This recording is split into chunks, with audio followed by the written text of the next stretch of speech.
পরম বৈষ্ণব আদর্শ আচার্য শ্রীমৎ বাসুদেব প্রভুর আধ্যাত্মিক জীবনচরিত।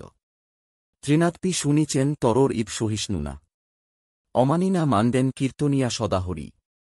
শ্রীচৈতন্য মহাপ্রভু এই এক শ্লোকেই বৈষ্ণবতার মহিমা গৌরবান্বিত হয়েছে এবং এই আদর্শের জীবন্ত মূর্তি ছিলেন আচার্য শ্রীমৎ বাসুদেব প্রভু। জীবনভর নিরামিষাশী ৯৬ বছর ধরে বৈষ্ণব ধর্মের অলঙ্কার রূপে যাপন করে তিনি অবশেষে বৈকুণ্ঠধাম লাভ করেন। শৈশব থেকে মৃত্যু পর্যন্ত তাঁর জীবন ছিল নির্লঙ্কার অথচ মহামূল্যবান বৈষ্ণবাচরণের এক অনুপম উদাহরণ। মনের গভীরে গাঁথা ছিল ঈশ্বরভক্তি, প্রেম এবং সকল প্রাণের প্রতি সমদৃষ্টি। বাসুদেব প্রভুর জীবন ছিল সাধারণের মধ্য অসাধারণের প্রতিফলন, যেখানে দৈনন্দিন কর্মকলাপে স্বার্থপরতা, রাগ, হিংসা বা মিথ্যাচারের লেশমাত্র ছিল না। তিনি ছিলেন সততার মূর্ত প্রতীক, দারিদ্র্যক্লিষ্ট হলেও হৃদয়ের উদারতায় ছিলেন এক রাজাধিরাজ। সব শ্রেণীর মানুষ, শিশু, বৃদ্ধ, নারী সকলকেই তিনি আপনি সম্বোধন করে কথা বলতেন এবং হরি হরি বলে কীর্তনমুখর করতেন।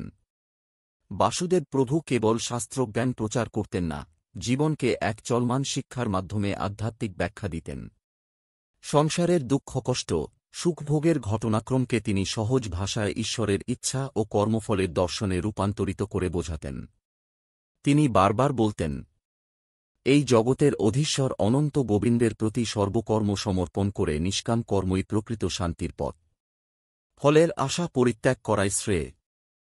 বাসুদেব প্রভুর ভক্তিপূর্ণ প্রাণপ্রেম শুধু মানুষের মধ্যেই সীমাবদ্ধ ছিল না।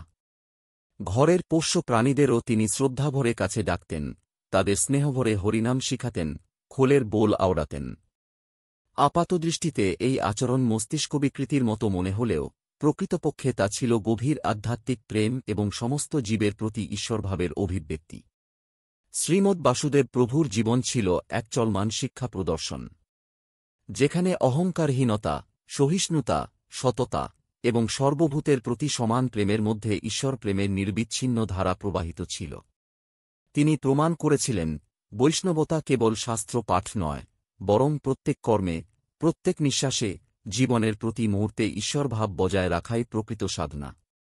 এই মহাপুরুষের আদর্শ জীবন সকল বৈষ্ণবকুলের জন্য এক অবিস্মরণীয় আলোকস্তম্ভ হয়ে চিরকাল জ্বলজ্বল করবে।